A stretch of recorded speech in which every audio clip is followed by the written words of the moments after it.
March 14, 1943. North Atlantic, 850 miles east of Newfoundland. The gray dawn breaks over Convoy HX-224. 63 merchant ships steaming eastward in tight formation, their holds packed with aviation fuel, ammunition, and steel destined for Britain's war machine. On the bridge of HMS Orcus, a Flower-class corvette riding escort on the convoy's western flank. Leading radio operator James Sullivan watches the horizon with eyes that haven't seen real sleep in 4 days. The radio room behind him crackles with a familiar hiss of empty frequencies, but Sullivan knows better than to trust the silence. Intelligence reports suggest at least 8 U-boats are converging on this exact position, forming one of the deadly wolfpack formations that have already sent over 500 Allied ships to the bottom this year alone. In 6 hours, those submarines will be within torpedo range. In 6 hours, standard radio detection procedures will likely fail to find them until it's too late. But Sullivan has a secret, one that could court-martial him if discovered, one that violates every doctrine the Admiralty has drilled into radio operators since the war began. 12 feet above his head, hidden from casual inspection, a single copper wire runs vertically up the corvette's mast, terminating in a configuration that would make any signal's officer recoil in horror. It's upside down, backward, completely contrary to everything the textbooks teach about radio antenna design. And in the next 6 hours, that forbidden wire is going to save every single soul in this convoy. Sullivan didn't come to his heresy through recklessness or ignorance. Born in Portsmouth in 1919, he grew up in the shadow of the Royal Navy's greatest ships, watching destroyers and battleships navigate the harbor channels while his father worked the dockyard cranes. But young James found his calling not in the massive steel hulls, but in something invisible, something that traveled through the air itself. At 14, he built his first crystal radio set from scavenged parts, a crude assembly of wire coils and germanium that somehow pulled voices and music out of empty space. His bedroom became a laboratory of copper wire and capacitors, walls covered with diagrams mapping radio wave propagation and antenna radiation patterns. His teachers called him obsessive. His mother called it phase. His father, a practical man who understood tools and leverage in the physics of heavy things, couldn't comprehend his son's fascination with something you couldn't even see. But Sullivan saw it. In his mind's eye saw the electromagnetic waves rippling outward from transmitters, saw how they polarized and reflected and interfered with each other in patterns as precise as mathematics, as beautiful as music. By 16, he was communicating with amateur radio operators across Europe, his homemade transmitter reaching farther than equipment 10 times its size, because Sullivan understood something most operators never grasped. It wasn't about power, it was about geometry, about placing your antenna in exact relationship to the wavelength you wanted to capture. When war erupted in September 1939, Sullivan volunteered immediately, his amateur radio credentials fast-tracking him into the Royal Navy's signals branch. The training came easy, almost insultingly so. The instructors taught antenna theory from manuals that hadn't been updated since the Great War, presenting radio wave propagation as if it were settled science with no room for innovation. They drilled the doctrine into every recruit. Horizontal antennas for long-range transmission, vertical for short-range, quarter-wave monopoles mounted at specific heights, matching networks calculated by fixed formulas that allowed no deviation. Any modification to approved antenna configurations was strictly forbidden, classified as a court-martial offense because unauthorized radio signatures could give away a ship's position to enemy direction finders. Sullivan learned the doctrine, passed his exams with top marks, and never once mentioned the ideas burning in his notebook, the calculations suggesting that everything the Admiralty taught about antenna polarization was optimized for the wrong parameters. His first posting was HMS Campanula, another Flower-class corvette assigned to North Atlantic convoy escort duty in the winter of 1941. Those early convoys taught Sullivan the true arithmetic of the Atlantic War. Each crossing was a gauntlet of gray water and gray sky, and the constant gray static of radio frequencies that might suddenly erupt with distress calls. The U-boats operated with terrifying efficiency, their wolfpack tactics coordinated by long-range radio transmissions from Admiral Donat's headquarters in occupied France. They would gather ahead of a convoy's projected route, wait submerged during daylight, then surface after dark to attack from multiple directions simultaneously. The Allied countermeasure relied heavily on high-frequency direction finding, radio equipment that could detect U-boat transmissions and calculate their bearing. In theory, this gave convoy escorts enough warning to hunt down submarines before they reached attack positions. In theory. In practice, Sullivan watched the system fail again and again. The direction-finding equipment worked beautifully in calm seas and clear conditions, but North Atlantic convoys rarely enjoyed calm seas or clear conditions. The standard horizontal antenna rays, mounted low on escort vessels to avoid topweight, were optimized for long-range detection but struggled with nearby threats. By the time a U-boat closed within 20 miles, its radio signature often disappeared into background noise of the convoy's own transmissions, the geometric relationship between antenna and signal creating dead zones where submarines could operate undetected. Sullivan saw the pattern clearly. The boats that killed convoys were the ones that got close before being spotted, and they got close because the detection geometry was wrong.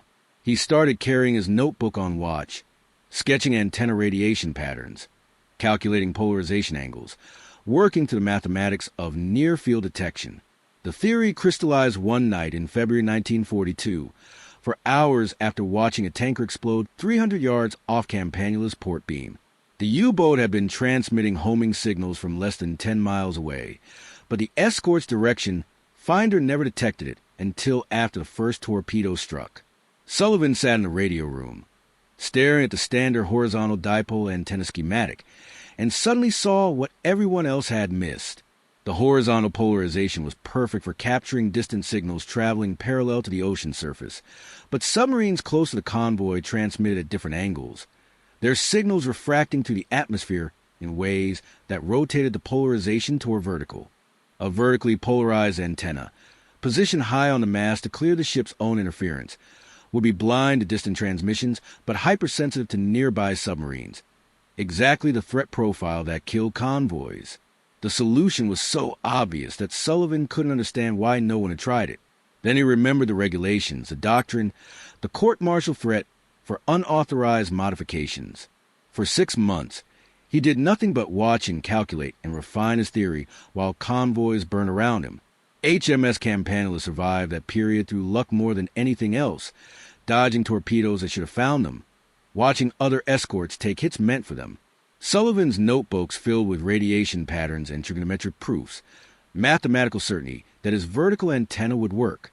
But mathematics couldn't override regulations, and regulations existed for reasons he understood intellectually even while hating emotionally.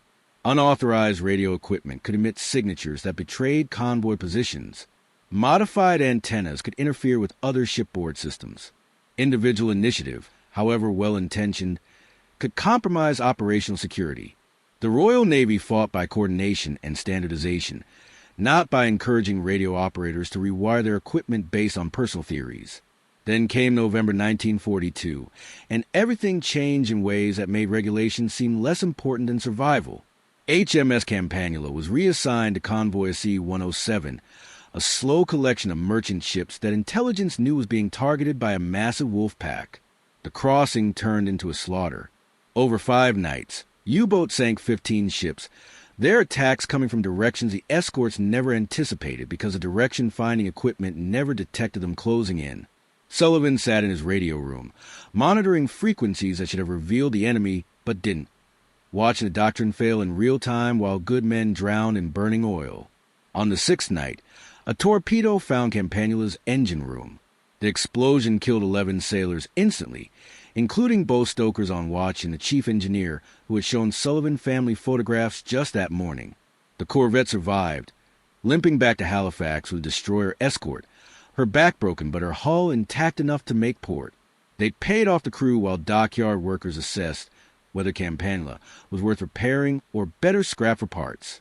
Sullivan spent 3 weeks in Halifax, waiting for reassignment, walking the waterfront and thinking about those 15 ships, about the chief engineer's wife who would receive a telegram, about the doctrine that had failed but couldn't be questioned because it was doctrine.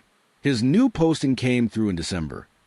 HMS Orcus, another Flower-class corvette, nearly identical to Campanula, preparing for North Atlantic convoy duty. Sullivan reported aboard with his sea bag and his notebooks, and a decision that had crystallized during those Halifax weeks. He was going to build his vertical antenna, regulations or not, because watching men die while following bad doctrine was a worse crime than modifying radio equipment. But he would do it carefully, quietly, in ways that left no evidence until he could prove it worked. The first challenge was physical installation. Orcus carried the standard horizontal direction finding antenna array, a cross dipole mounted on a short mast behind the bridge, perfectly positioned according to Admiralty specifications and perfectly inadequate for detecting nearby submarines. Sullivan needed to add a vertical element high on the main mast without anyone noticing or asking questions. He studied the ship's rigging during his off-watch hours, noting where existing cables ran, where new wire might blend invisibly among the necessary chaos of a working warship. The solution came from observing the ordinary, a signal halyard running up the mast, used for hoisting flags and shapes during daytime communications. Sullivan volunteered for maintenance work, earning him access to the mast during port calls. And during one particularly busy afternoon, when the deck crew was consumed with loading stores, he ran a thin copper wire up the inside of the halyard housing, terminating it at the masthead with a simple quarter-wave element he'd fabricated in the machine shop. From the deck, it was invisible, just another wire among dozens, unremarkable to anyone not specifically looking for unauthorized modifications. The antenna itself was crewed by radio engineering standards, a simple vertical monopole with a basic matching network. But Sullivan had learned that elegance mattered less than geometry, and the geometry was exactly what he needed.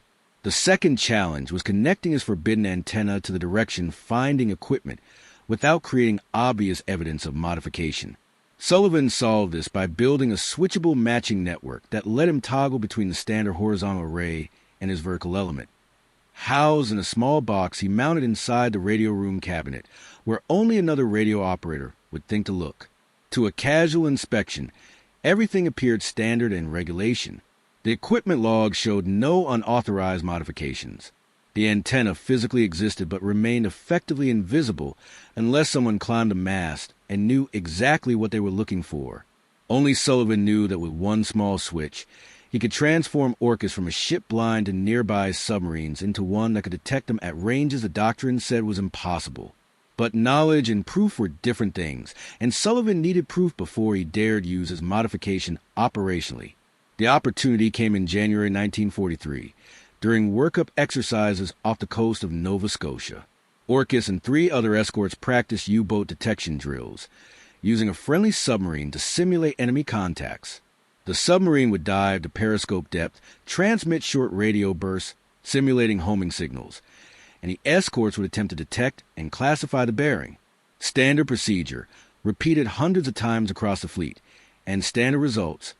The escorts typically detected the submarine when it was beyond 10 miles, but lost contact as it closed inside 5 miles, the near-field detection gap that got convoys killed. Sullivan waited until his watch, waited until the submarine was making its close approach, then quietly flipped his hidden switch and activated the vertical antenna.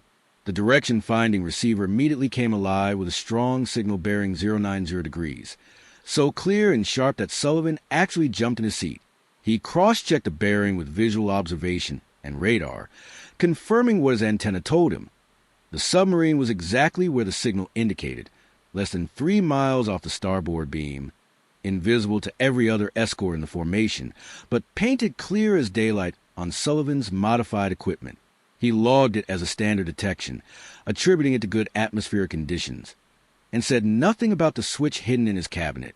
Over the next 3 weeks, he repeated the experiment dozens of times, always during exercises, always when he could verify results against known submarine positions, building a private database that proved beyond doubt what his mathematics had predicted.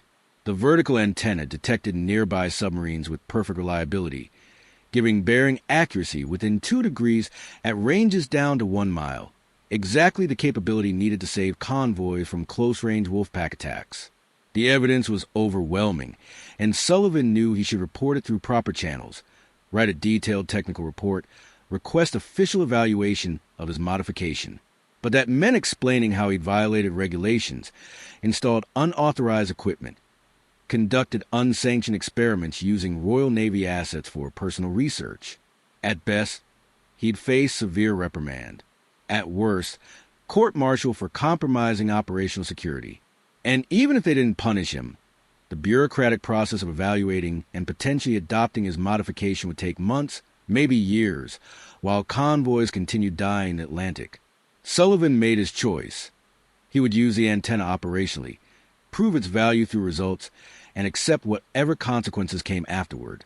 If it worked, if he saved ships and lives, perhaps that would matter more than the regulations he'd broken. If it failed, well, he'd likely be dead anyway, so the court-martial would be moot. HMS Orcus received her operational assignment in early March. Convoy HX-224, departing New York on March 11th with 63 merchant ships bound for Liverpool. Intelligence briefings painted a grim picture. At least 8 U-boats were operating in the central North Atlantic, organized into a patrol line codenamed Robgraf by the Germans, with orders to intercept this exact convoy. The wolfpack had already savaged 2 previous convoys, sinking 19 ships total, and showed sophisticated coordination that suggested they'd evolved new tactics. The escort group comprised 6 vessels, 2 destroyers and 4 corvettes, including Orcus, against 8 submarines operating in coordinated attack patterns. Those odds were poor but not impossible, assuming the escorts could detect the U-boats early enough to mount aggressive counterattacks. Everything depended on the direction finding equipment giving adequate warning before the submarines reached attack positions. Everything depended on equipment Sullivan knew would fail unless he used his modification. The convoy departed on schedule, merchant ships forming up into 9 columns, escorts taking positions on the flanks and ahead of formation.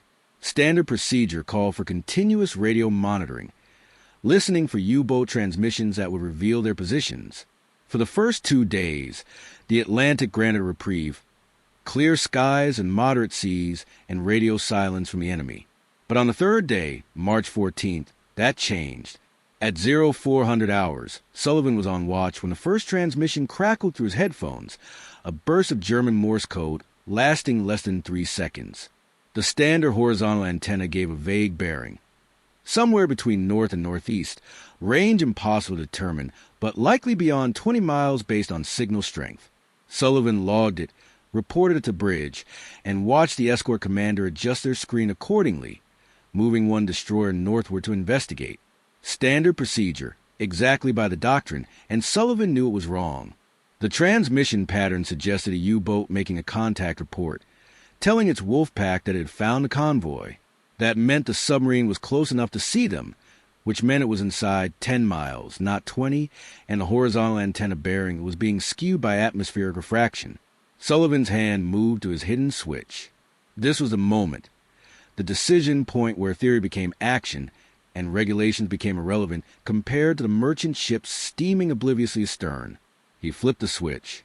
The vertical antenna came alive immediately, and Sullivan felt his pulse spike as the signal strength jumped by 20 decibels. The bearing sharpened from a vague northeast to a precise 035 degrees, and the signal characteristics told him everything the standard equipment missed.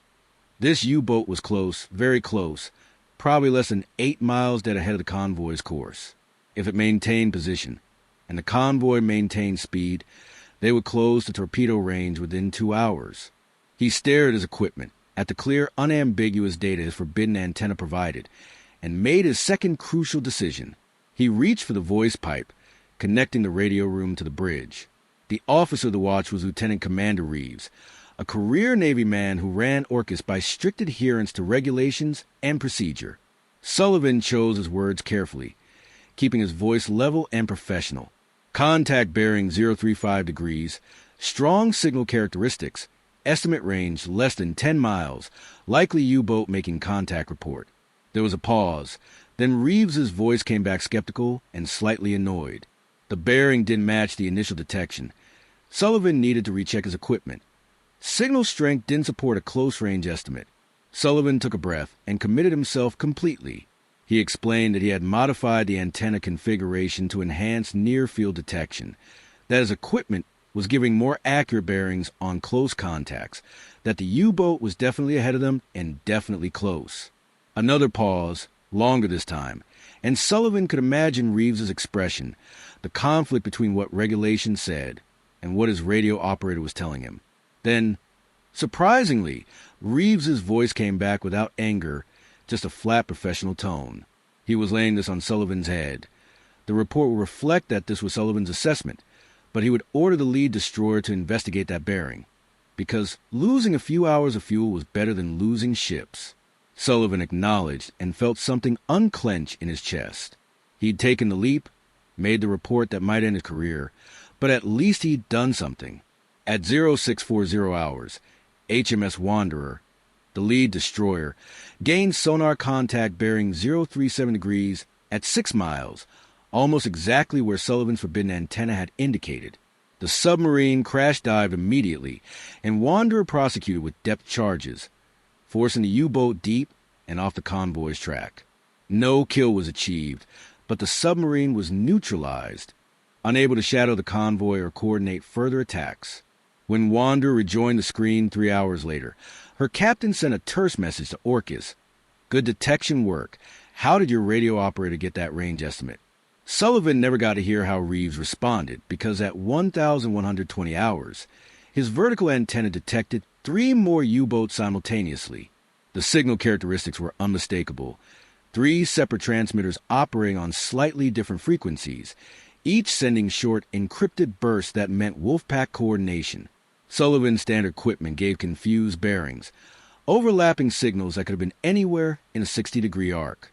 But his vertical antenna cut through confusion like a knife, resolving 3 distinct bearings, 010 degrees, 345 degrees, and 075 degrees, all showing strong signal strength that meant close range, all positioned around a convoy in a pattern that screamed ambush. Sullivan reported immediately, and this time Reeves didn't question him. The convoy commander, aboard the senior destroyer, ordered the escorts into aggressive screening patterns, flooding the submarine positions with radar and sonar, forcing the U-boats to dive or withdraw before they could coordinate their attack. For the next 6 hours, Sullivan's radio room became the tactical center of the convoy's defense. Every transmission from the wolfpack appeared on his vertical antenna before anyone else detected it, giving the escorts 10 to 15 minutes of advance warning that made the difference between defensive reaction and preemptive strike. By 1800 hours, his improvised antenna had detected 5 separate U-boats, allowing the escorts to drive off 4, and severely damaged one with a depth charge attack that brought oil and debris to the surface. The convoy maintained course and speed, suffering 0 losses, while intelligence later confirmed that the wolfpack had broken off the attack after losing contact, something that rarely happened once a convoy was firmly located. As darkness fell on March 14th, Sullivan sat in his radio room, exhausted and exhilarated and terrified about what came next. He'd proven his theory, saved the convoy, and violated every regulation regarding unauthorized equipment modifications. Lieutenant Commander Reeves appeared in the radio room doorway at 2,100 hours, and Sullivan braced himself for arrest. Instead, Reeves asked him to explain exactly what he'd done, how the antenna worked, whether it could be replicated on other ships. Sullivan walked him through the theory, the mathematics of polarization, and near-field detection, the simple physical modification that changed everything. Reeves listened without interrupting, then asked the question Sullivan had been dreading. Why hadn't he reported this through proper channels before installing it? Sullivan had no good answer except the truth.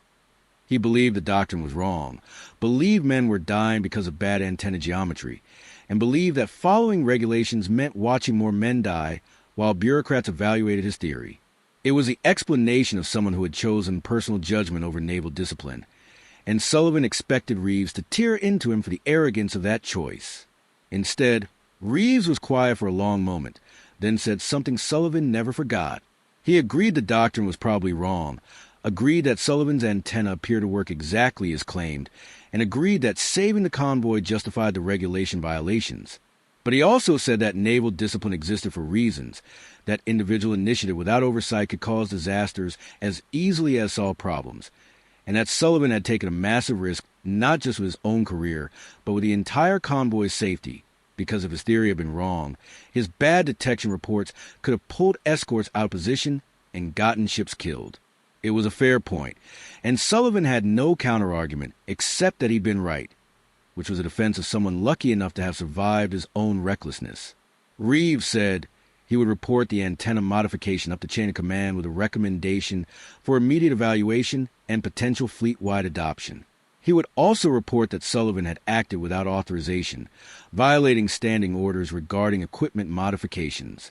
What happened after that was beyond his control, but Sullivan should prepare for both commendation and court-martial, because the Royal Navy had a way of doing both simultaneously to people who broke rules successfully.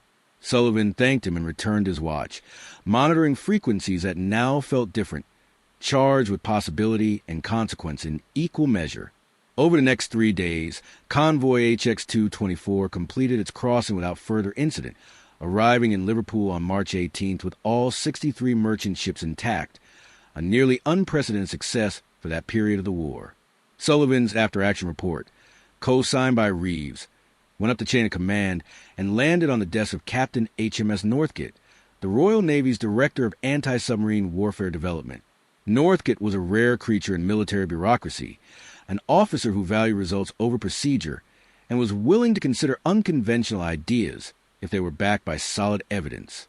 He read Sullivan's report, examined the technical specifications, and ordered immediate testing of the vertical antenna concept using control conditions and friendly submarines. The testing took 2 weeks and confirmed everything Sullivan had claimed. A properly positioned vertical antenna, mounted high on the mast with correct matching network, dramatically improved detection of nearby submarine transmissions while sacrificing some long-range capability. Exactly the trade-off needed for convoy escort work. By late April 1943, Northcote had pushed through a modification program, and Royal Navy technical teams began retrofitting escort vessels with what they officially termed Type 12 high-frequency direction finding arrays, which was bureaucratic language for Sullivan's forbidden vertical antenna. The modification spread quickly through the escort fleet, and the results showed up in statistics that saved thousands of lives. In May 1943, convoy losses in the North Atlantic dropped by 60% compared to previous month. And while this coincided with other factors, including increased air cover and better radar, post-war analysis confirmed that improved radio direction finding played a crucial role.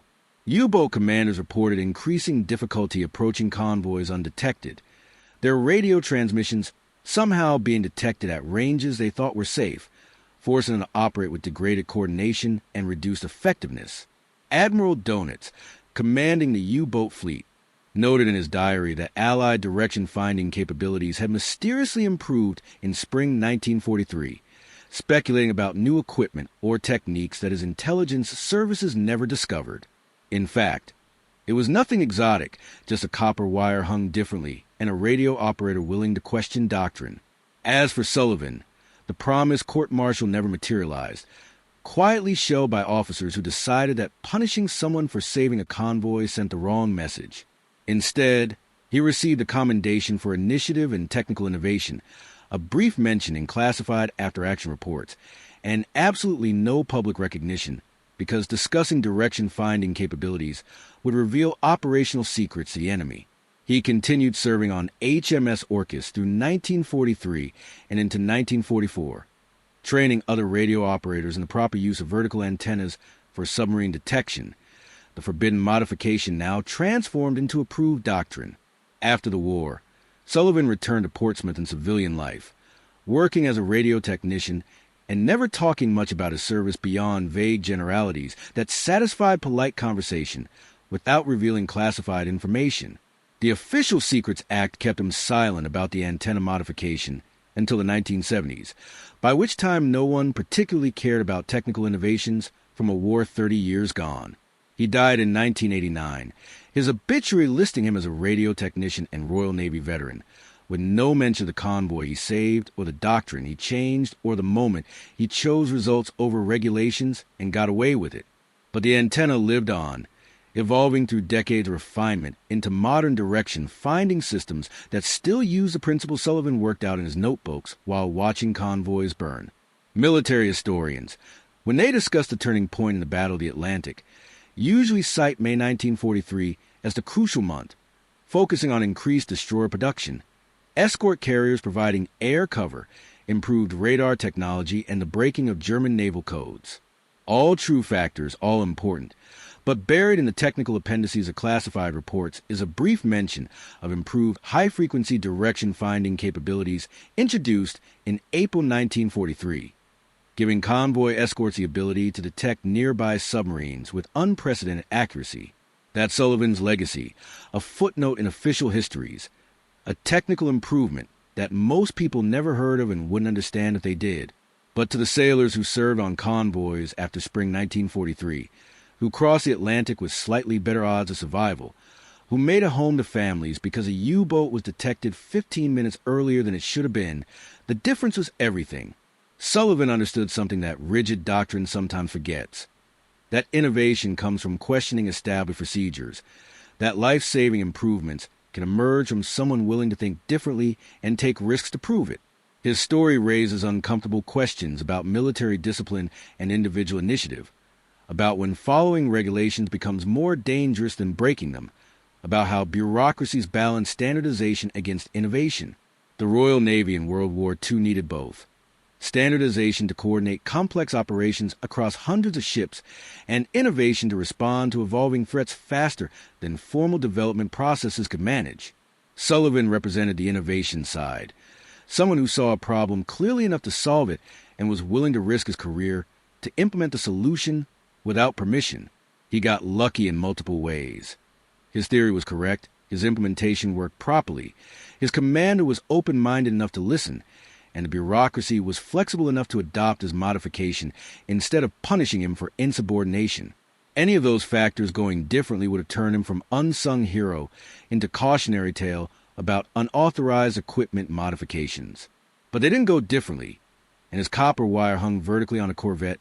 Mast changed the geometry of submarine detection enough to save convoys and lives in numbers impossible to calculate precisely, but certainly measured in thousands. The vertical antenna wasn't a wonder weapon or a dramatic game-changing technology that historians celebrate in documentaries. It was a simple idea, implemented with basic materials, solving a specific problem through better understanding of physics rather than more sophisticated equipment. That's perhaps the most remarkable aspect of Sullivan's achievement. He didn't need new technology or massive resources or official support. He just needed to think carefully about the problem, work through mathematics, and have the courage to trust his conclusions even when they contradicted everything the Admiralty taught. In an era of radar and sonar and code breaking and all the complex technologies that shaped World War II, sometimes the most effective innovations were the simplest ones, modifications so straightforward that the only real question was why no one had thought of them earlier. The answer, usually, was that someone had thought of them but dismissed the idea because it contradicted doctrine, or feared testing it because regulations forbade unauthorized modifications, or simply lacked a combination of technical knowledge and practical opportunity to implement it.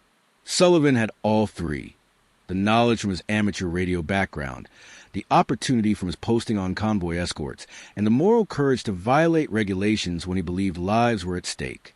That courage, more than technical cleverness, defined his contribution. Plenty of radio operators understood antenna theory. Very few were willing to risk court-martial to prove they were right.